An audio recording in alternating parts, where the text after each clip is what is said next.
Namaskar, good morning and welcome to CIET NCERT's another live and interactive session. My name is Deepak Mishra and you are watching this session live on PME Vidya channel number 9, 10, 11 and 12. You can also connect with us on our official YouTube channels, that is by the name NCERT Official, and you can also visit NCERT PME Vidya class 9 to 12. And during this session, let me inform you one more important thing, that this is our live webinar series and we will be interacting and we will be discussing on a very important topic today. This is listening to learn, यानी सीखे सुने और सीखें, and we will be talking about important topic, that is 90 hours of Operation Sindhu. During this entire webinar series, if you want to connect with us, you can just call us on the number. We have a dedicated call number, that is 8800440559. And apart from that, you can also connect with us on a email address. You can write us on dth.class12@ciet.nic.in, and you can also visit to our YouTube channels and you can just go to our comment section live chat box and you can just ask your questions, you can give your suggestions and you can reach to us. And another important announcement, you will be receiving the participation certificate during this webinar series, webinar session. What you have to do, you have to just ask your questions, you have to just give your suggestions, and make sure you type your complete full name along with your surname, your complete residential office address and your dedicated email ID and contact number. So you will be receiving a participation certificate as well. Now today we will be discussing on very important topic, as I told you previously, that a precise and legitimate act of self-defense, that is Operation Sindoor. And if you have any query during this session, you can connect with us. But let me tell you, previously we had discussed and informed on another and a lot of topics, including earthquakes, importance of science, a lot of topics, importance of our environment. So if you had missed any of our webinar series, you can just go on the link. The link is ncert.nic.in/webinar_series.php. So I'm going to introduce you now with the man behind this complete initiative. That is Dr. Gagan Gupta sir, who is from DESM NCERT, that is Department of Education in Science and Mathematics. He is the man behind this initiative and I'm joined by two eminent personalities. So first of all, I would like to welcome Dr. Gagan Gupta sir. Sir, very warm good morning. नमस्ते, and namaskar. नमस्ते दीपक, नमस्ते साथियों। आज 103वें पड़ाव पर हैं। अगस्त 2021 में हमने इस प्रोग्राम को शुरू किया था। हमने साइंस एंड टेक्नोलॉजी से जुड़े हुए बहुत सारे विषयों पर बात की। हमने आपको हेल्थ से शुरुआत की थी, हेल्थ के बाद न्यूक्लियर फ्यूजन, न्यूक्लियर फिशन। हमने आपको सब सूर्य की तरफ भी ले गए, पूरे ISS की, तो जेम्स वेब पर भी ले गए। यदा कदा हम अपने साइंस एंड टेक्नोलॉजी के टॉपिक से थोड़े से बाहर भी निकले। हमने एंटरप्रेन्योरशिप पर भी यदा कदा बात की है, साथ साथ साइंस से टेक्नोलॉजी और टेक्नोलॉजी से जुड़े हुए विषय, विभिन्न विषयों पर बात की है। आज का शो साथियों आपकी डिमांड पर है। हमें जो बहुत सारे ईमेल मिले थे कि ऑपरेशन सिंदूर के ऊपर एक प्रोग्राम कराया जाए। तो साथियों आज मेरे साथ मेरे बड़े भाई और मेरे दोस्त एयर कमांडोर अश्विंदर सिंह बहल मेरे साथ हैं, रिटायर्ड मेरे साथ हैं। आपका बहुत बहुत स्वागत है बड़े भाई एंड डॉक्टर बहल हमारे शो में। और मैं बहुत शुक्रगुजार हूँ डॉक्टर बहल का कि उन्होंने बहुत छोटे नोटिस पर, बहुत छोटे समय पर ही अपने आप को इस प्रोग्राम के लिए प्रतिबंधित किया और अपना हमें रायशुमारी दी। आपको मना कोई कर सकता है sir? That's great sir, thank you. साथियों डॉक्टर बहल हमारे साथ पहले भी इस सीरीज़ में रहे हैं। उन्होंने, आप याद कीजिए, सितंबर 2023 पर हमने आप ही लोगों की डिमांड पर, दर्शकों की डिमांड पर हमने एक प्रोग्राम किया था, स्टोरी ऑफ वेपन्स। हालांकि वेपन से जुड़े हुए विभिन्न विषयों पर हमने बात की और आपको वो शो भी आज याद आएगा जिसमें कि डॉक्टर बहल ने कॉकपिट से मिसाइल छोड़ते हुए दिखाया था और उसको अपने टारगेट पर हिट होते हुए दिखाया था। और भी बहुत सारी बातें उन्होंने उस शो में की थी जो कि बहुत इंपॉर्टेंट है आज के बच्चों के लिए, आज के युवा के लिए और आज के मेरी पीढ़ी के लोगों के लिए भी बहुत अच्छी हैं। दिल्ली का मौसम आज थोड़ा सा नम है, थोड़ी गनीमत है, ह्यूमिडिटी लेवल ज़्यादा है, बारिश का हम इंतज़ार कर रहे हैं। लेकिन आज मुझे पूरा विश्वास है कि हम स्टूडियो के अंदर बहुत गर्मी से बात करने वाले हैं। तो मेरे साथ ये डॉक्टर बहल का जो पिछला वाला शो है सितंबर 2023 में, जैसा मेरे साथी दीपक जी ने बताया या आप ncert.nic जो कि हमारी ऑफिशियल वेबसाइट है उसके इवेंट सेक्शन में जाइए। उसके इवेंट सेक्शन में हमारे वेबिनार सीरीज़ के सुने और सीखें सीरीज़ के श्रेणी के सारे आपको शोज़ मिलेंगे। आपके ही डिमांड पर हम आगे आने वाले कुछ शोज़ और लाने वाले हैं, बहुत उसके बारे में मैं आखिर में बताऊंगा। परंतु इससे अगला शो हमारा हिंदुस्तान के जो आइकॉनिक ट्रीज़ हैं, पेड़ हैं, बिल्कुल विराट वृक्ष हैं, उनके ऊपर बात करने वाले हैं। तो दोस्तों अब ज़्यादा समय ना लेते हुए मैं अपने साथी डॉक्टर अश्विंदर सिंह बहल का एक बार फिर पुनः आप लोगों के साथ में मुलाकात कराता हूं। और डॉक्टर बहल, आपका बहुत बहुत स्वागत है हमारे इस शो में। साथियों, doctor Bahal Ashwinder air commodore Ashwinder Singh Bahal retired is a gallantry medal holder, very well known army officer, air force officer, a doctorate in political science and a visiting fellow at the Center for Land Warfare Studies, popularly called CLAWS, New Delhi. He has worked as a distinguished fellow at the United Service Institution of India, USI, consultant dean at the Center of Excellence at the Institute of Chartered Accountants of India, Hyderabad, director vocational education at the National Institute of Open Schooling, New Delhi, which is a part of Ministry of Education, executive director at Doon Business School, Dean, School of Business Studies at Sharda University, and director at the MIT University, Noida. A highly experienced Air Force officer is with us, who superannuated from the College of War Airfare, Secunderabad, and he has been a diplomat at the same time at the High Commission of India at Bangladesh, and has also had a distinguished career in Indian Air Force, of course. Dr. Bahal has a large number of literary contributions to his name. In the year 2019, he was awarded Pandit Deen Dayal Upadhyay Excellence Award for promoting education and skilling throughout India. So, Dr. Bahal, आपका बहुत बहुत स्वागत है। हम college of air warfare Secunderabad के बहुत आभारी हैं कि इस प्रोग्राम में उनका सतत रूप से हमारे साथ सहयोग बना रहा है। और in fact Indian army, Indian air force, Indian navy, इन सब का सहयोग हमारे साथ बना रहा है। हम उम्मीद करते हैं कि आगे आने वाले दिनों में भी इन तीनों विंग्स का हमारे साथ सहयोग पहले की तरह से बना रहेगा। 18 जुलाई को हम आपके साथ एक और इंडियन नेवी ऑफिसर को साथ में लाएंगे जो कि इंडियन मैरीटाइम बाउंड्रीज़ के ऊपर बात करेंगे। So for now doctor Bahal, आपका स्वागत है एक बार फिर से। It's all yours now. Thank you Gagan ji. मैं बहुत ही आभारी हूँ NCERT का, CIET का और आपका गगन जी और दीपक जी का भी जो यहाँ पे मौजूद हैं।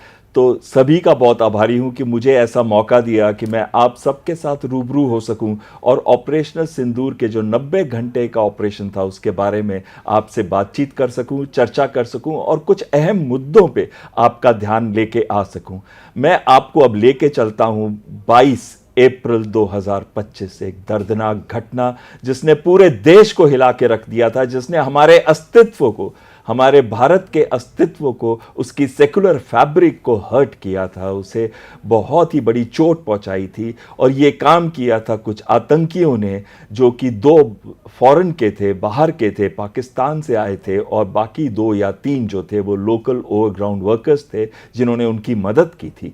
तो उन्होंने क्या किया, हमारे को रिलीजन के नाम पे बांटते हुए, पहचान कराते हुए एक बहुत ही घटिया तरीके से उन्होंने उनकी जान ली। ये हमारे देश के ऊपर एक डायरेक्ट हमला था।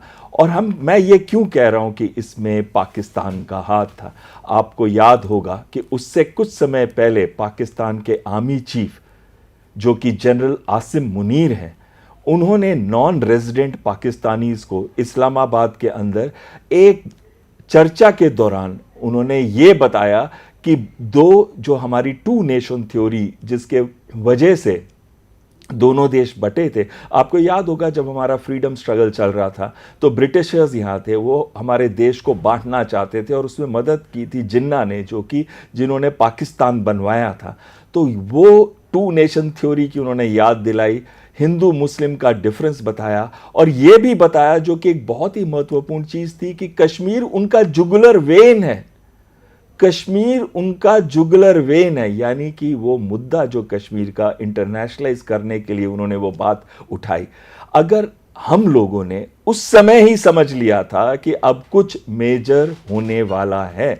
मैं ऐसा क्यों कह रहा हूं? पाकिस्तान आर्मी जो है उसका वजूद डिपेंड करता है भारत को थ्रेट दिखाते हुए, और उसका वजूद डिपेंड करता है कि अगर कश्मीर का मुद्दा है तभी पाकिस्तान आर्मी का वजूद है पाकिस्तान आर्मी के अंदर। और पाकिस्तान आर्मी जो है एक डीप स्टेट है। डीप स्टेट का क्या मतलब है? डीप स्टेट का मतलब होता है कि एक्चुअली जो पॉलिटिकल सिचुएशन या पॉलिटिकल एनवायरनमेंट है पाकिस्तान के अंदर, उसमें पॉलिटिकल लीडर्स की नहीं चलती बट आर्मी की चलती है, जिसे एस्टैब्लिशमेंट बोला जाता है।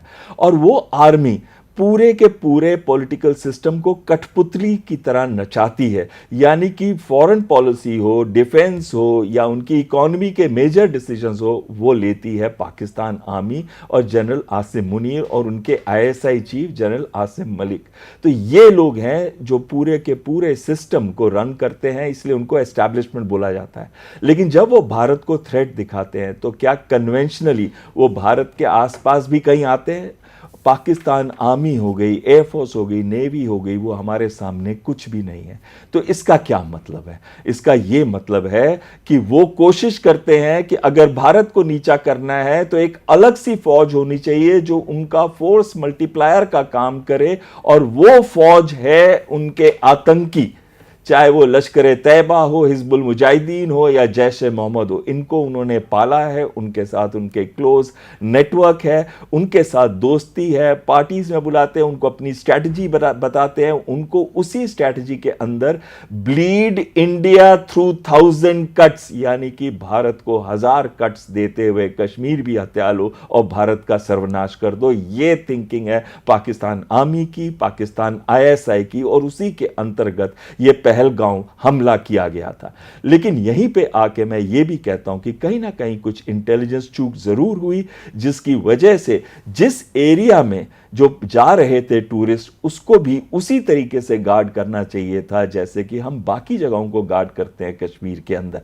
तो बहुत महत्वपूर्ण है कि जब पाकिस्तान ने देखा कि कश्मीर में हालात सामान्य होते जा रहे हैं, और सामान्य हो रहे हैं जब आर्टिकल 370 का एब्रोगेशन हुआ, उसके बाद से सामान्य हो रहे हैं, और जो टूरिस्ट है वो वापस कश्मीर आ रहे हैं। 2,35,00,000 टूरिस्ट आए थे 2025 के अंदर, 2024 के अंदर, और इस साल तो ऐसी भरमार थी शुरू से ही कश्मीर के अंदर टूरिस्ट की कि उनको लगने लग गया कि अगर ये हालात सामान्य हो गए तो जो कश्मीर उनकी जुगलर वेन है, जो कश्मीर को हथियाना चाहते हैं, फिर कैसे हथियाएंगे? क्योंकि कश्मीर के अंदर ऑर्डिनरी कश्मीरी बहुत खुश हैं, उनको पैसा मिल रहा है, उनको जरिया मिल रहा है कमाई करने का।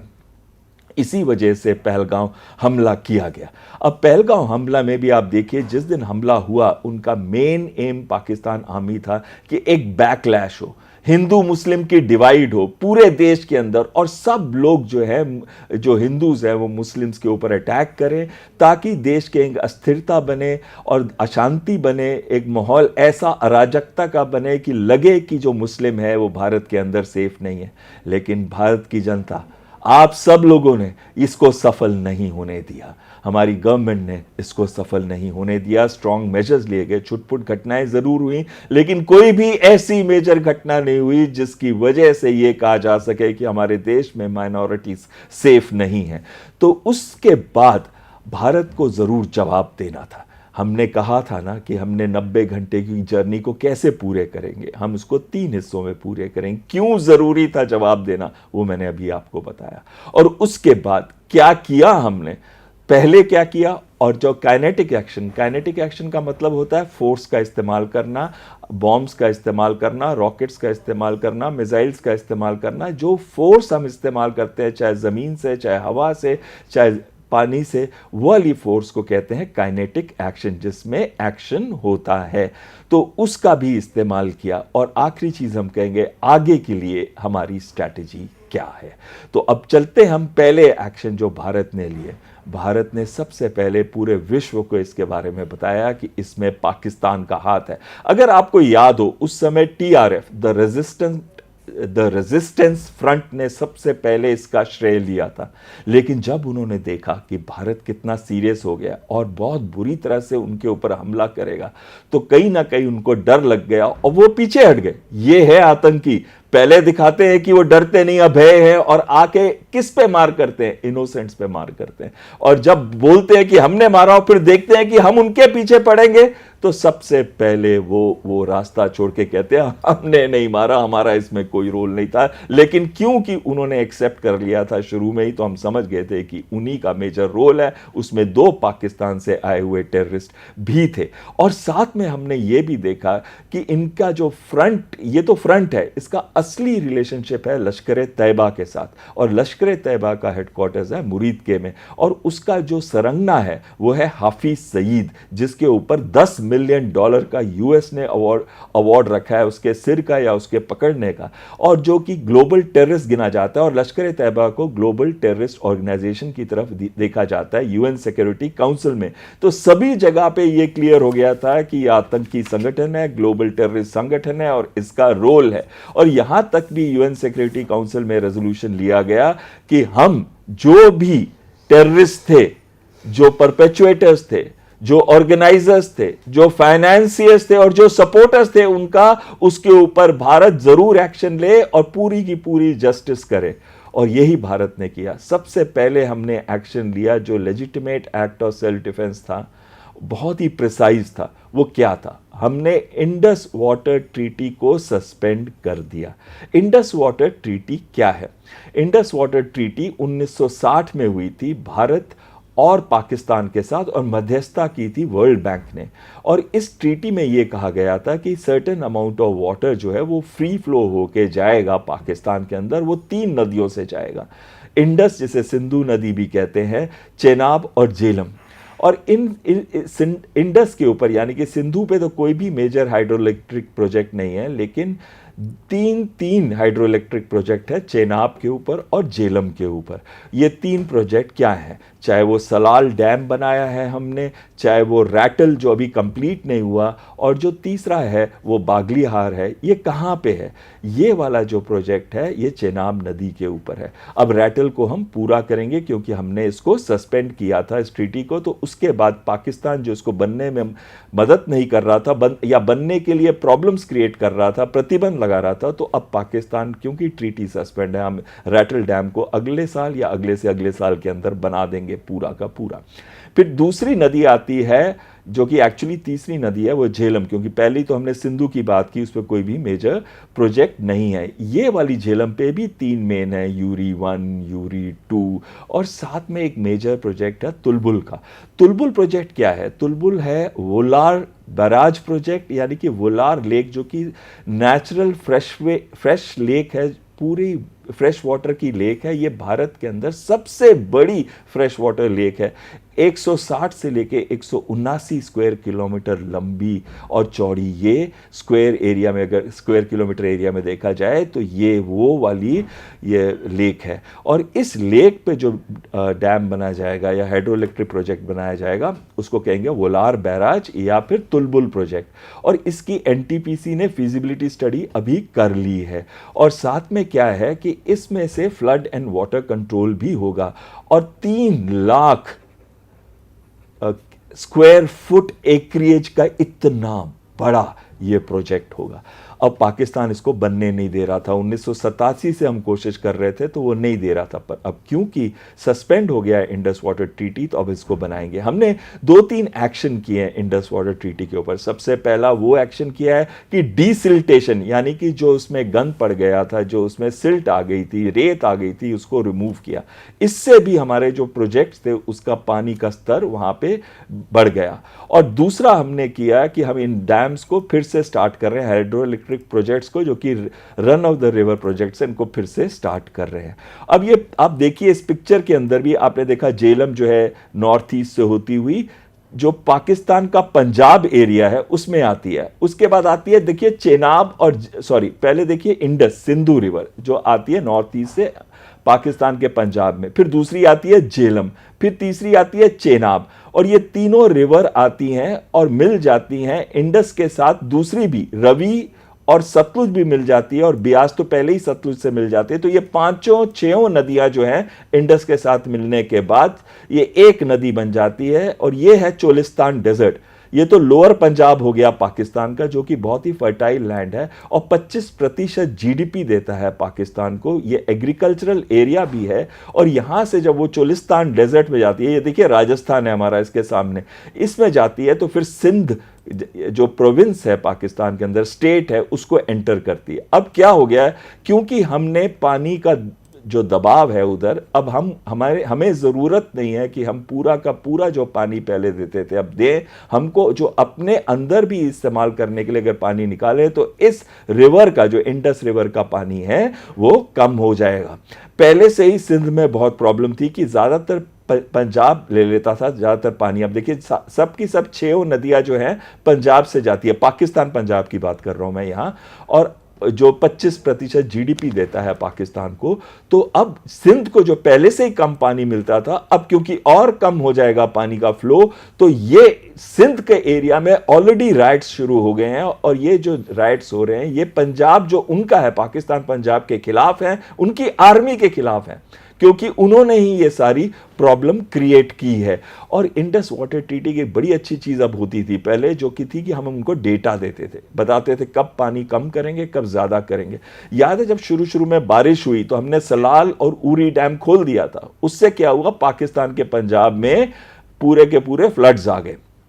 अब जब से बारिश बंद हुई तो हमने पानी का फ्लो कम किया, तो उनके उधर पूरा का पूरा जो एरिया है वो एकदम ही सूखा सा होने लग गया है। इसमें डर पहुंच गया पूरे पाकिस्तान के अंदर, एक फंदा चढ़ गया उनके ऊपर ये कहने के लिए कि देखिए आज ही नहीं, आज से आगे भी आपके ऊपर इतनी बुरी तरीके से ये पानी की मार पड़ेगी कि आपके अंदर जो एग्रीकल्चर बहुत बड़ा हिस्सा था आपकी जीडीपी का, वो खत्म हो जाएगा।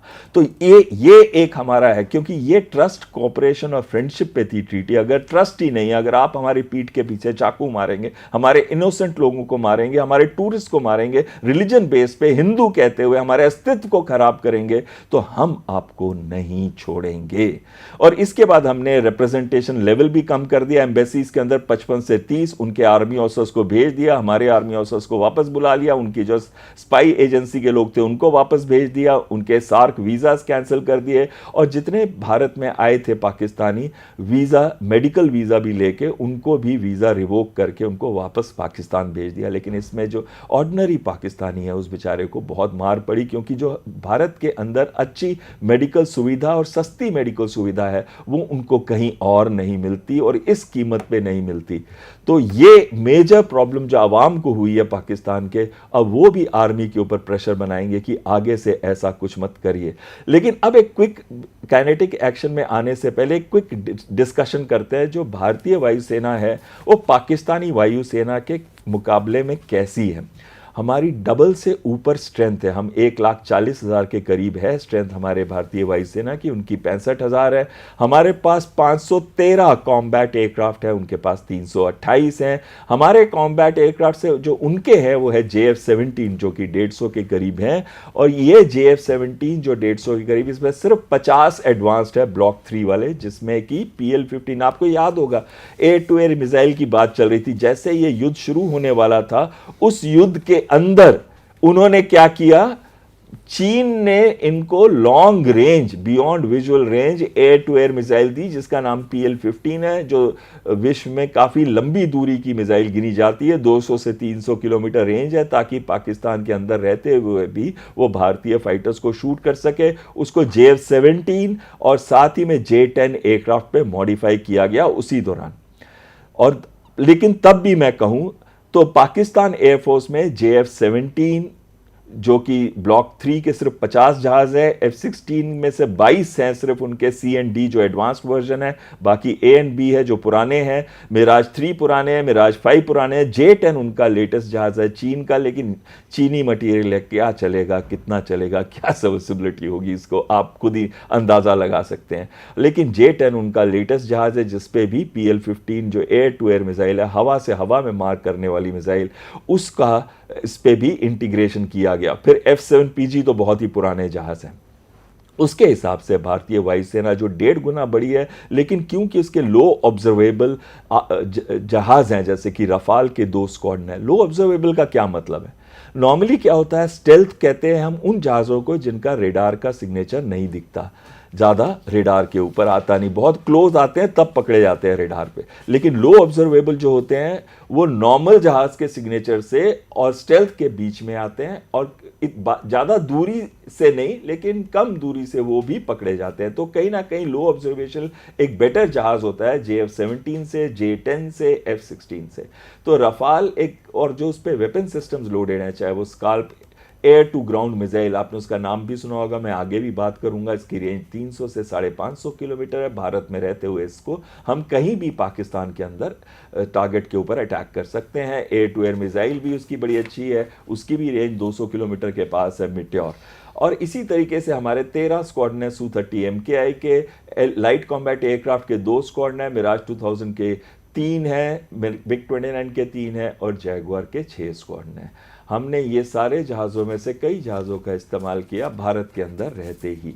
और अगर हम देखें उनके दूसरे फोर्स मल्टीप्लायर्स क्या होते हैं? जो कैपेबिलिटी बढ़ाते हैं उस फोर्स की, यानी कि हवाई कैपेबिलिटी को बढ़ाने के लिए एवैक्स की ज़रूरत होती है, airborne warning and control system. ये airborne warning and control system क्या होते हैं? ये देखिए, ये एक जहाज़ है, इसके ऊपर रेडार फिट होता है, और ये रेडार जो है ना वो मदद करता है आपकी पाकिस्तान के अंदर बहुत दूर तक देखने के लिए। उसी तरह पाकिस्तानी जो एवैक है भारत के अंदर बहुत दूर तक भारत के अंदर देखने के लिए। तो इससे फ़ायदा क्या होता है? ग्राउंड रेडार जो होते हैं उनकी रेंज लिमिट होती है, क्योंकि ग्राउंड पे होते हैं, लाइन ऑफ साइट है, जो रेडियो वेव जाती है वो अटक जाती है ऑब्स्टिकल से, इस वजह से उसका रेंज कम होता है। लेकिन जो हवा में उड़ते हुए एयरक्राफ्ट है उसके ऊपर जब हम रेडार लगाते हैं, जो एवैक्स कहते हैं, उसमें काफ़ी दूर तक, काफ़ी अंदर तक दूसरे देश के देख सकते हैं। ऐसे जहाज़ उनके पास 10 हैं, यानी कि 6 एरी ISAP 2000 और 4 है ZDK-03 जो कि चाइनीज़ हैं। तो ये 10 है। हमारे पास कितने हैं? 3 फैल्कन है और 2 नेत्र हैं, नेत्र जो इंडिजिनस हैं। हमारे पास 5 है। तो कहीं ना कहीं उनके पास एक ही जगह एच थी, वो इसमें थी, एवैक्स के अंदर। तो क्या हुआ इस दौरान जब ये युद्ध हुआ, ये ऑपरेशंस हुए, तो हमने 2 जहाज इनके ये भी न्यूट्रलाइज कर दिए। तो यानी कि ये एज भी अब कम हो चुकी है। IL-78 जो रिफ्यूलर्स की आप दोनों साइड देखिए बात कर रहे हैं, वो क्या होते हैं? वो हवा से हवा के अंदर ही ईंधन भरते हैं दूसरे फाइटर जहाज के। यानी कि अगर ये हम ट्रांसपोर्ट जहाज कहते हैं IL-78, इसके अंदर बहुत सारा ईंधन होता है। तो फाइटर जहाज आता है, इसके पीछे इसकी एक ड्रोग होती है, वो उसकी प्रोब पे जाती है और फिर इस जहाज से ईंधन इस जहाज के अंदर आता है। यानी कि ईंधन भरते हैं मेन मदरशिप से ले, जो IL-78 है, और फाइटर एयरक्राफ्ट पे। इससे फाइटर एयरक्राफ्ट बहुत दूरी तक अब जा सकता है। उसका ईंधन पूरा भर गया, जमीन से जो उसने ईंधन अब तक इस्तेमाल किया था, जो खत्म हो गया था, उसको भर दिया हमने। अब आगे दूर तक जा सकता है, ज्यादा देर तक हवा में रह सकता है, ज्यादा देर तक लड़ सकता है, और ज्यादा इंजन की पावर यूज कर सकता है, क्योंकि ज्यादा इंजन पावर के अंदर ज्यादा ईंधन का इस्तेमाल होता है। तो ये बहुत बड़ा एडवांटेज होता है। तभी ये जो है भारत के पास 6 है, उनके पास 4, तो यहाँ भी हमारा एज था। हमारी इंटीग्रेटेड एयर डिफेंस सिस्टम भी पाकिस्तान की एयर डिफेंस सिस्टम से कहीं बेहतर है। एयर डिफेंस सिस्टम जो भारत का है वो कौन सा है? वो पूरी रिस्पॉन्सिबिलिटी इंडियन एयरफोर्स की है। उसका एक integrated air command and control system होता है, जो कि रेडार्स, जितने भी रेडार्स हैं, चाहे एयरफोर्स के हैं, चाहे सिविलियन रेडार हैं, चाहे आर्मी के हैं, उनके इंटीग्रेट करता है पिक्चर को। और यही कनेक्टेड है आर्मी के एक सिस्टम के साथ, जिसे आकाश तीर कहते हैं। वो आर्मी के जितने रेडार है वो उसकी पिक्चर जो है वो उसमें डालता है, और ये बताता है कौन सा वेपन सिस्टम जो है बेस्ट इस्तेमाल है, जो थ्रेट आ रही है। रेडार की थ्रेट क्या होती है? ड्रोन्स हो गई, मिसाइल्स हो गई, एयरक्राफ्ट हो गए, फाइटर्स हो गए, ट्रांसपोर्ट हो गए, इनको, या क्रूज मिसाइल्स हो गई, बैलिस्टिक मिसाइल्स हो गई, इनको हम कहते हैं थ्रेट। तो ये पिकअप करता है और रेडार्स की एक कंपोजिट पिक्चर बनाते हैं। तो जो आर्मी के लिए बनाता था वो आकाश तीर है, उसका लिंक भी अब एयरफोर्स के साथ हो गया, integrated air command and control system के साथ। तो एक अभेद एयर डिफेंस हमने क्रिएट कर दिया है, जिसको भेदा नहीं जा सकता। और ये वाला शुरू होता है हमारे ब्रह्मस्त्र के साथ, S-400, जो कि 380 किलोमीटर तक मार कर सकता है। यानी कि अगर हम कहें कि अगर वो 80 या 100-150 किलोमीटर भारत के अंदर है, तो भी 200 किलोमीटर या 250 किलोमीटर तक पाकिस्तान के अंदर उनके हवाई जहाज जो उड़ते हैं उनको मार सकता है। ये इसकी कैपेबिलिटी है। फिर वो मल्टी टियर्ड है, उसको पहले 380 किलोमीटर की टीयर है, फिर उसकी दूसरी टीयर है 250 की, तीसरी टीयर है 125 की और आखिरी टीयर है 40 की। यानी कि हर स्टेज पे वो इंटरसेप्ट कर सकता है हर चीज़ को, चाहे वो मिसाइल हो, एयरक्राफ्ट हो, ड्रोन्स हो या फिर क्रूज मिसाइल्स हो, सबको इंटरसेप्ट कर सकता है अलग अलग स्टेजेस पे, ताकि कोई भी एक ऐसा सिस्टम अंदर ना आ जाए जो भारत के क्रूशल टारगेट्स हो उनको हिट कर सके। साथ ही में हमारे पास मीडियम रेंज सैम्स हैं जिनकी रेंज 70 किलोमीटर है, बराक है, और उसी तरीके से बहुत सारे और सिस्टम हैं, जैसे कि हमारे पास है सैम 3 पिचोरा, हमारे पास है जो हमारा एक और इंडिजिनस सिस्टम है आकाश, जिसकी रेंज जो है 40 से 80 किलोमीटर, डिपेंडिंग ऑन कौन सा वर्जन है। नेक्स्ट जनरेशन वर्जन है तो ज़्यादा रेंज है और पुराना वर्जन है तो कम रेंज है। और इसी तरीके से हमने एक अभेद एयर डिफेंस सिस्टम तैयार किया, लेकिन पाकिस्तान का एयर डिफेंस सिस्टम बिल्कुल फेल हो गया। उनका HQ-9BE जो चाइनीज सिस्टम था 260 किलोमीटर का, HQ-16FE 160 किलोमीटर का जो एयर डिफेंस सिस्टम था, LY-80 40 से 70, उनका भी मल्टी टियर था, उनका भी स्टेल्थ एयरक्राफ्ट को पकड़ने वाली कैपेबिलिटी का था, लेकिन वो क्योंकि चीनी इक्विपमेंट थी, कहीं ना कहीं उसमें कुछ इश्यूज थे, और भारत ने जो स्ट्रेटजी फॉलो की और भारत ने जो वेपन सिस्टम्स का इस्तेमाल किया और जो इलेक्ट्रॉनिक वॉरफेयर सिस्टम्स का इस्तेमाल किया, जो कि बहुत ही आधुनिक थे, चाहे वो जहाज पे फिटेड थे, चाहे वो ग्राउंड पे थे, और उसकी वजह से जैसे कि संयुक्ता हो गया और धर शक्ति हो गया, ऐसे सिस्टम ने पाकिस्तान के रेडार्स को भी जैम कर दिया और इनके सिस्टम्स को विफल कर दिया। और इसके बाद उनके पास ड्रोन्स की, और पाकिस्तान के ड्रोन्स की और हमारे ड्रोन्स की नियरली कैपेबिलिटी इक्वल थी, लेकिन जो पाकिस्तान को ड्रोन्स दिए टर्की ने, और युद्ध शुरू होने से पहले, ऑपरेशन शुरू होने से थोड़े दिन पहले ही उन्होंने लैंड कराए, उन्होंने दिए ड्रोन्स TB2 पहले से दे रखे थे, जो उनके male medium altitude long endurance drone है, और दूसरे उन्होंने जो उनको ड्रोन दिए बहुत सारे वो थे सॉन्गर ड्रोन्स, जो कि क्वाडकॉप्टर्स होते हैं, जो उड़ते हैं 10 किलोमीटर तक जा सकते हैं, और 1 kg का या 2 kg का वॉरेड होता है और फिर गिरते हैं उस जगह पे टारगेट के ऊपर। तो जो बॉर्डर के पास सिस्टम थे वो उन्होंने सॉन्गर, जो कि टर्किश ड्रोन है, उसके लिए अटैक करने के लिए इस्तेमाल किए, और जो अंदर तक जाके मारने वाला था, जो सैकड़ों किलोमीटर अंदर आ सकता था, वो यीहा 3 था, और उसके ऊपर 5 से 10 kg का भी वॉरलोड डाला जा सकता है, पेलोड डाला जा सकता है, एक्सप्लोजिव डाले जा सकते हैं, तो उसका इस्तेमाल किया उन्होंने डीपर टारगेट्स के लिए। तो ड्रोन कैपेबिलिटी में दोनों बराबर के ही अराउंड थे, लेकिन पाकिस्तान ने उसका ज़्यादा इस्तेमाल किया, और उनकी मदद की चीन ने कायहोंग 4 से और विंगलुंग 2 से, और टर्की ने खासकर, और टर्की ने वो ड्रोन्स दिए जिनका इस्तेमाल इस बार किया गया। और ये हमारे लिए एक पीठ पे चाकू मारने की सिचुएशन थी, क्योंकि टर्की को हम नहीं एक्सपेक्ट कर रहे थे कि ऐसा काम करेगा, क्योंकि हमने जब उनके उधर उनके 2023 में जब अर्थक्वेक आया था, सबसे पहले भारत ने सहायता पहुंचाई थी, लेकिन टर्की ने भारत को धोखा दिया, और जितने भी हमारे कई भारतीय जो टर्की घूमने जाते हैं, अब बहुत सारे लोगों ने कैंसिल कर दिया टर्की जाना। अब हम काइनेटिक एक्शन पे आते हैं।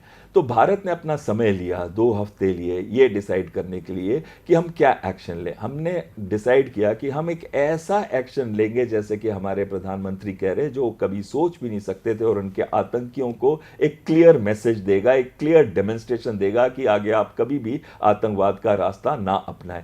तो हमने 9 टेरर कैंप चूज किए 21 में से, बिकॉज हमको पता चला कि 14 में से तो उनके जो टेररिस्ट हैं, आतंकी हैं, वो निकल के जा चुके हैं। तो जो बाकी जो 9 बचे, 12 से जा चुके हैं, तो बाकी जो 9 बचे हमने उनको टारगेट करने की सोची, और इसके लिए हमने चूज किए। अब ये देखिए, ये जो मैप है ना, ये जो डॉटेड लाइन है, ये लाइन ऑफ कंट्रोल है। क्यों हम ये लाइन ऑफ कंट्रोल क्यों कहते हैं? क्योंकि जो इसके पश्चिम का एरिया है और जिसके उत्तरी एरिया है, वहाँ भारत का होता था, किसी ज़माने में कश्मीर होता था भारत का, जो इन्होंने हथिया लिया था हमसे 1947-48 के अंदर।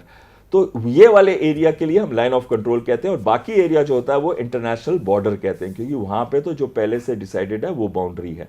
तो इसके अंदर के 5 टारगेट थे, 2 मुजफ्फराबाद के थे, 2 कोटली के थे, 1 भिम्बर का था। इन पे भी हमने हमला किया, लेकिन जो बहुत ही महत्वपूर्ण टारगेट्स थे, जो कि थे इंटरनेशनल बॉर्डर के पास, जैसे कि सियालकोट में 2 थे, जो कि 12 और 6 किलोमीटर के डिस्टेंस पे थे, ये 12 किलोमीटर और ये 6 किलोमीटर का, और मुरीद के था जो कि 25 किलोमीटर। नो, मुरीद के कौन सा टारगेट है? ये लश्कर तैयबा का टारगेट है। ये वो आतंकी संगठन है जिसे ग्लोबल टेररिस्ट कहते हैं। ये वो संगठन है जिसने पहलगांव अटैक के पीछे पूरी प्लानिंग और कोऑर्डिनेशन किया था। ये वो संगठन है जिसमें एक ऑपरेशनल कमांडर था कसूरी, जिसने मदद की थी उनके हैंडलर्स, उन टेररिस्ट की जिनका वो हैंडलर था। और मुरीद के में ही हाफिज सईद का घर लाहौर के अंदर है, जो मुरीद के बहुत पास आता है। मुरीद के पे हमने हमला किया, और एक हमला हमने, याद करिए, मुरीद के 25 किलोमीटर, यहाँ पे फिर हमने एक अबू जिंडल करके एक आतंकी है, बहुत ही खूंखार आतंकी है, उसको भी मारा। भावलपुर 100 किलोमीटर अंदर है, यानी सोचिए कितना अंदर है भावलपुर। इसके अंदर जैश ए मोहम्मद के जो सरंगना है मसूद अजहर, उनकी फैमिली भी रहती है, वो खुद भी रहते हैं। वो 3 घंटे पहले वहां से निकल गए थे तो बच गए, लेकिन उनके 12 से 14 जो फैमिली मेंबर्स थे वो मारे गए। हमने क्या किया? हमने अपनी टेरिटरी के अंदर रहते हुए इन 9 टारगेट्स पे अटैक किया, स्कैल्प मिसाइल का इस्तेमाल किया, क्रिस्टल मेज का इस्तेमाल किया, और ऐसे प्रिसीजन अटैक किए कि अंदर कुछ भी नहीं बचा। 100 से ऊपर आतंकी मारे गए, और इतने लोगों के फ्यूनरल हुए, और जिसमें से नियरली 14 तो रिलेटिव्स थे इन मसूद अजहर के। और उन रिलेटिव्स पे रोते हुए मसूद अजहर ने कहा था कि काश मैं चला जाता। आप चिंता मत करिए, आप भी जाएंगे एक दिन। मैं आपके चैनल के थ्रू ये मैसेज मसूद अजहर को भी देना चाहता हूं, कभी दोबारा भारत की तरफ देखने की हिमाकत की तो आपको भी नहीं छोड़ेंगे। और साथ में ये कैसे किया हमने प्लान, बहुत ही अच्छी तरीके से प्लान किया हमने। टोटल सरप्राइज का इस्तेमाल किया, हमने इंटेलिजेंस ली, हमने इवन इंटेलिजेंस ली कि स्ट्रक्चर्स के अंदर वो सो रहे थे, ताकि उस स्ट्रक्चर को भेदने वाली मिसाइल और बॉम्ब का इस्तेमाल किया जा सके। मिनिमम कोलेटरल डैमेज हो, यानी कि उनकी आर्मी और जो उनकी मिलिट्री की जो टारगेट्स हैं या सिविलियन टारगेट्स हैं उनको हिट ना किया जाए। सिर्फ टेरर इंफ्रास्ट्रक्चर, ट्रेनिंग सेंटर्स को हिट किया जा सके। हमने स्काल, ब्राह्मस और जो दूसरे प्रिसीजन वेपन्स हैं उनका इस्तेमाल किया। हमने बहुत ही मेजर्ड, प्रोपोर्शनेट, डिस्क्रिमिनेट, स्विफ्ट और रिस्पॉन्सिबल अटैक किया, कैलिब्रेटेड अटैक किया, और इतना ज़्यादा डैमेज कॉज किया आतंकी संगठनों को कि उनका वर्चुअली उस समय मोराल बहुत डूब चुका था, फिजिकली भी और साइकोलॉजिकली भी। और उसके बाद हमने पाकिस्तान को कहा हमने अपना एम अचीव कर लिया है, लेकिन वो नहीं चाहते थे, वो दिखाना चाहते थे कि देखो हमने पहलगांव का रिएक्शन सिर्फ टेरर एलिमेंट्स के अगेंस्ट किया। अब पाकिस्तान के पास तो ये चॉइस थी नहीं, क्योंकि किसके अगेंस्ट करते वो ये अटैक।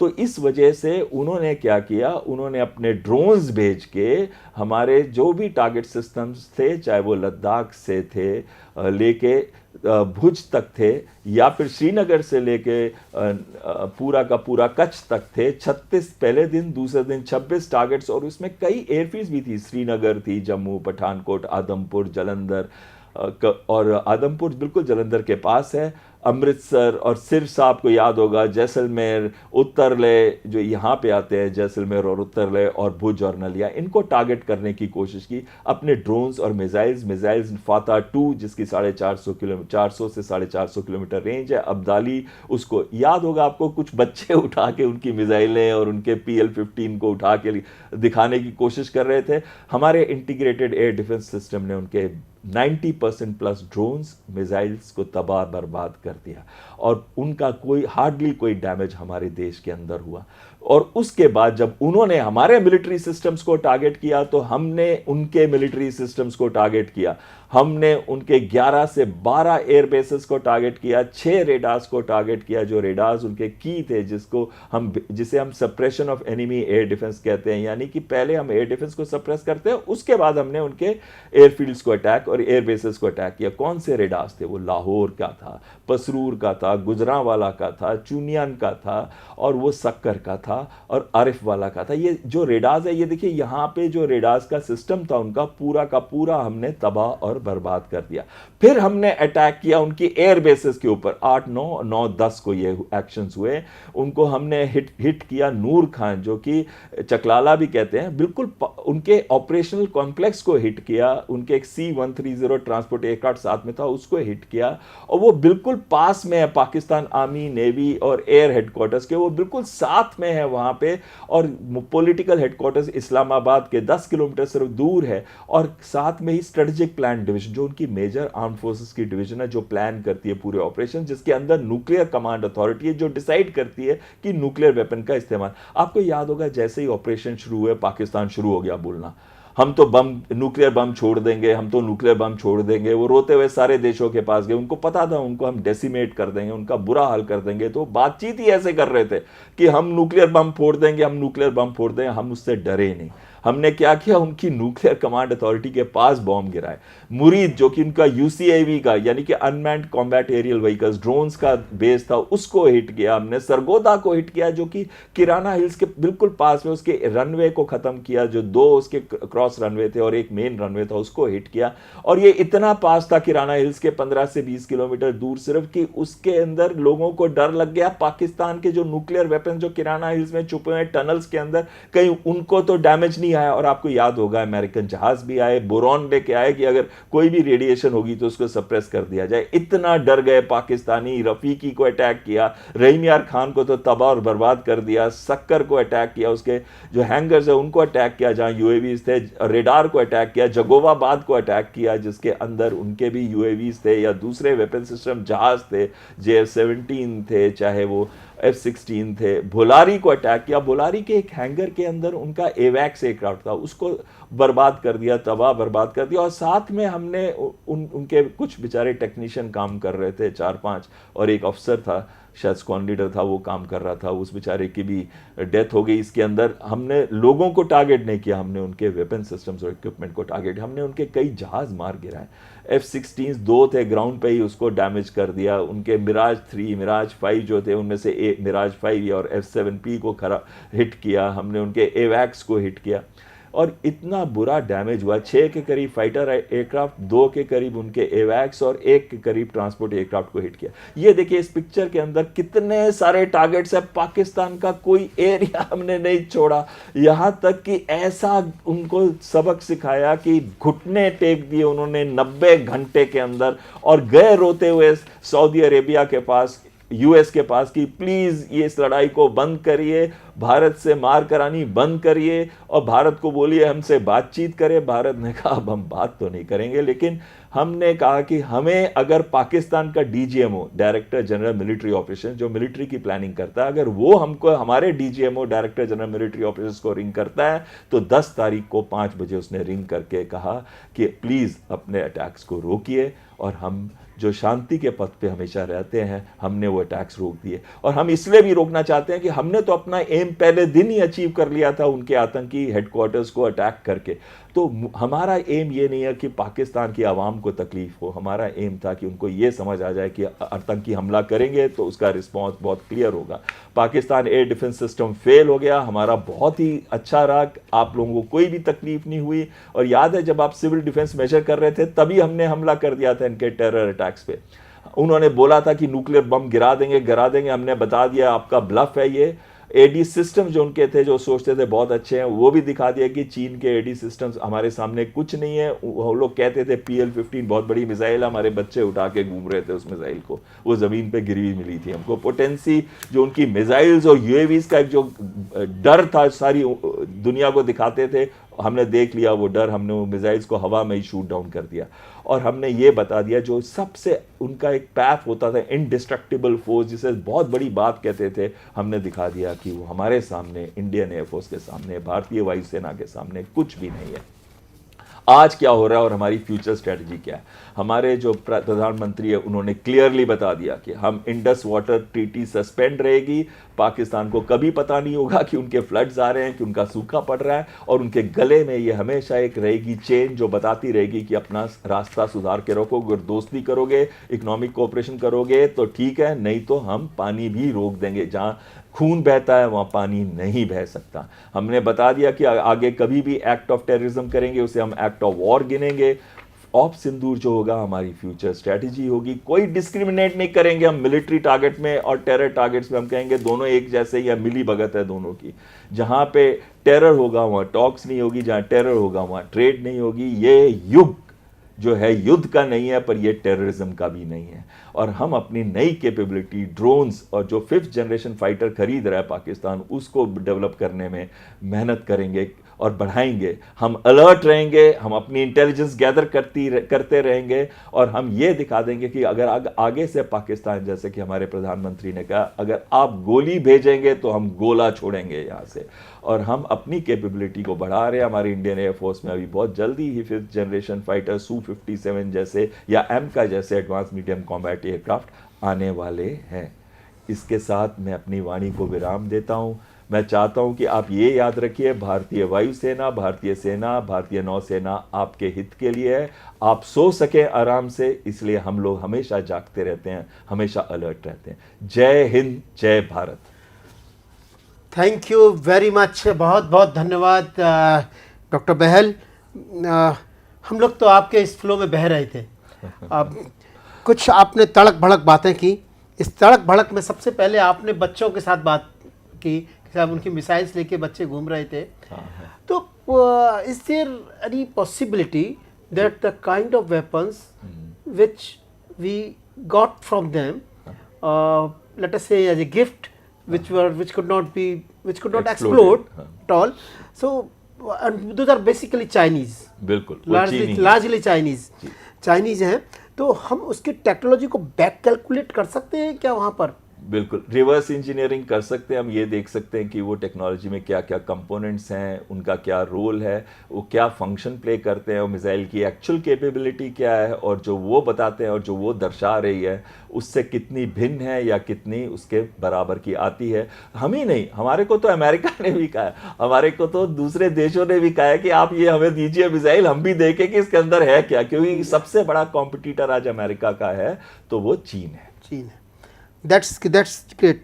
सेकेंडली, आपने एक और बड़ी इम्पोर्टेंट बात आज की, जिसमें कि आपने इसरो के सहयोग से, आपने नाम थोड़ा सा, क्योंकि इतने छोटे संस्करण में सारी चीज़ें नहीं आ सकती, लेकिन आपने सटल तरीके से बात की, आकाश तीर की बात की, आकाश की बात की, और आपने बात की कि पहले ये आकाश तीर इंडियन आर्मी के पास था, now it is with the Indian air force as well. Indian army के पास है और उसका लिंक अब बना दिया गया इंडियन एयरफोर्स के साथ, ताकि हमारे भी रेडार की पिक्चर उनके पास जाती रहे, उनके रेडार की पिक्चर हमारे पास आती रहे, हम एक दूसरे को शूट ना करें, हम पाकिस्तान को एक इफेक्टिव एयर डिफेंस प्रोवाइड कर सकते हैं। So it has become possible because the CDS system is there, और it was there in earlier also?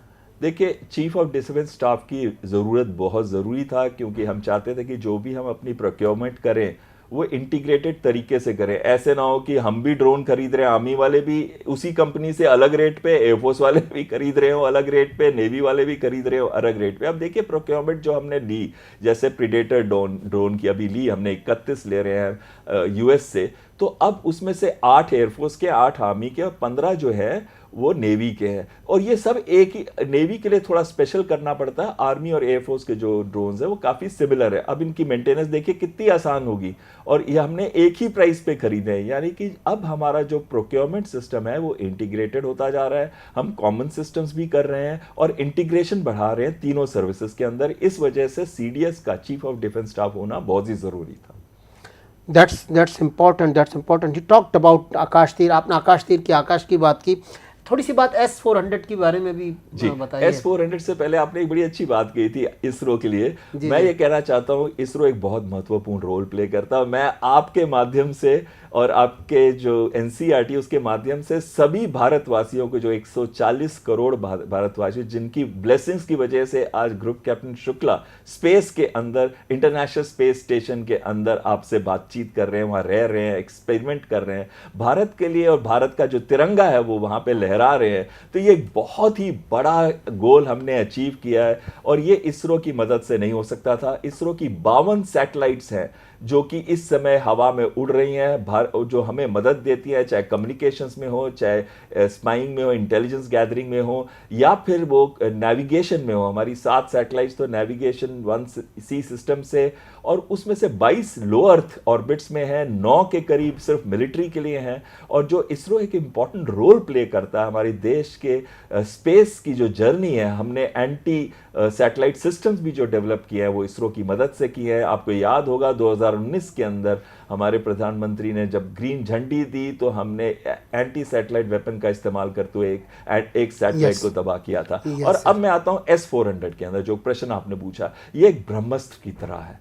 ये एक सिस्टम है जो मल्टी टियर्ड सिस्टम अपने अंदर ही है, यानी कि पहले वो 380 किलोमीटर पे टैकल करता है, फिर 250 पे, फिर 120 किलोमीटर पे और एंड 125 पे, और एंड में वो टैकल करता है 40 पे, यानी कि मल्टीपल स्टेजेस पे वो इंटरसेप्ट करता है। अगर कोई भी सिस्टम उसको भेदने की कोशिश कर रहा हो, वो स्पेस से आने वाले सिस्टम्स को भी भेदता है, यानी कि वो बैलिस्टिक मिसाइल्स हो और एयर सिस्टम्स को, एयर लॉन्च क्रूज मिसाइल हो, ग्राउंड लॉन्च क्रूज मिसाइल्स हो, या जहाज हो, फाइटर जहाज हो, ट्रांसपोर्ट हेलीकॉप्टर्स हो, ड्रोन्स हो, कोई भी चीज जो हवा में उड़ती है सभी को वो तबाह और बर्बाद कर सकता है। यस, मैं इसको लेता हूँ बहल साहब एक दूसरे नोट पर भी थोड़ा कि trade is very important. Operation Sindoor has been a very good instrument for showing our capabilities and it will definitely going to give us a boom to the Indian war industry.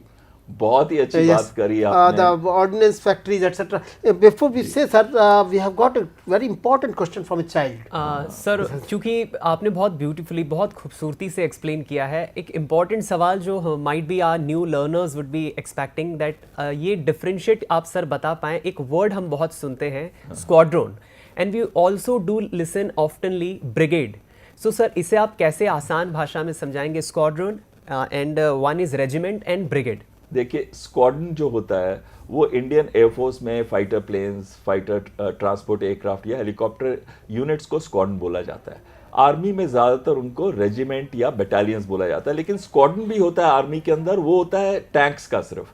तो army में brigade होती है, पहले तो division, core होता है सबसे ऊपर, कोर के अंदर 3 डिवीजन होती हैं, एक डिवीजन के अंदर 3 ब्रिगेड होती है, एक ब्रिगेड के अंदर 3 बटालियन या रेजिमेंट्स होती हैं, जो कि नियरली 900 के करीब या 1000 के करीब उसके अंदर सोल्जर्स होते हैं, और एक बटालियन के अंदर 3 कंपनीज होती हैं जो कि नियरली 100 से लेके 120 के करीब उसमें होते हैं। फिर बीच में एडमिन कंपनी भी होती है, तो और कंपनीज भी होती है, तो इस करके वो स्ट्रेंथ 900 के आसपास पहुंच जाती है जब हम पूरा उसको गिनते हैं रेजिमेंट। और फिर उसके अंदर प्लाटून भी होते हैं, सेक्शंस भी होते हैं। तो इस तरीके से पूरी एक आर्मी जो है वो अपने आप को डिवाइड करती है और नीचे लेवल तक आती है। जो एयरफोर्स होता है ना, उसमें एयर बेसेस होते हैं, उसमें स्क्वाड्रन्स होते हैं, और स्क्वाड्रन्स के अंदर फ्लाइट्स होती हैं।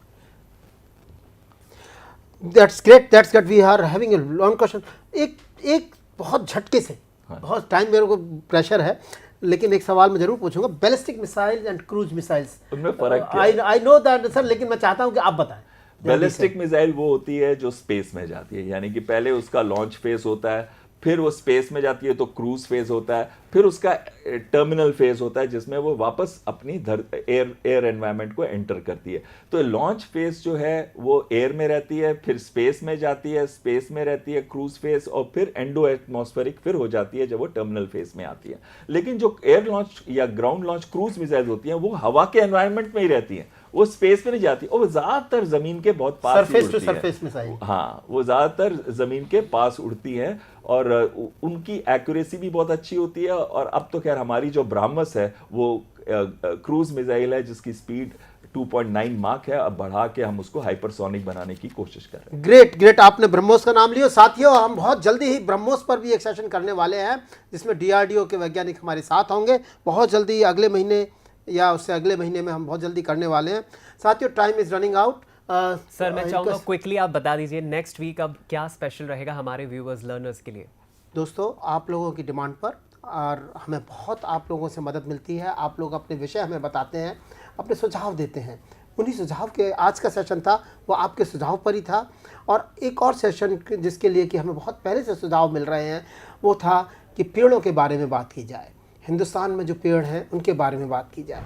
तो अगले 11 जुलाई को इसी समय 10 बजे मेरे साथ doctor S. नतीश, who is superannuated from the Department of Biotechnology, Government of India, a highly decorated scientist, will be with us in the studio to talk about the iconic trees of India and the speaking tree of Andamans. So be with us. आप हमारे साथ रहिएगा, आप अपने सुझाव हमें देते रहिएगा। आपके सुझावों के आधार पर हमें अपने आगे के प्रोग्रामों की रूपरेखा बनाने में बहुत मदद मिलती है। जैसे मैंने कहा कि ब्रह्मोस के ऊपर भी हम आपके पास बहुत जल्दी ही एक सेशन लेकर के आने वाले हैं। इंडियन नेवी के ऊपर एक बार फिर से हम सेशन करेंगे। तब तक के लिए बहुत बहुत धन्यवाद। नमस्कार दोस्तों। जय हिंद। मैं डॉक्टर अश्विंदर सिंह बहल सर का भी बहुत शुक्रिया अदा करूंगा, जिन्होंने आज बहुत ही खूबसूरती से, सर मुझे लगा ही नहीं 90 आवर्स ऑफ ऑपरेशन सिंदूर को आपने मात्र 50 मिनट में इतनी खूबसूरती से समझाया। बहुत सारी चीज़ें आज हमने सीखी एंड आई एम श्योर हमारे दर्शक, हमारे व्यूवर्स, लर्नर्स ने आज बहुत कुछ सीखा होगा। It was amazing and totally learn phone experience. बहुत शुक्रिया doctor Ashwinder sir. Thank you, Jai Hind, and thank you to NCERT, thank you to CIET, and thank you to Gagan ji and Deepak ji. And I would also like to thank Gagan sir. Sir, आपका भी बहुत शुक्रिया for joining us on this session. So this is me, Deepak Mishra, now wrapping up with this session with the commitment we will come once again with something very new, special sessions, and we will be learning a lot. Till the time, do take care of yourself, keep smiling, keep learning, and keep watching PME Vidya channels. Namaskar.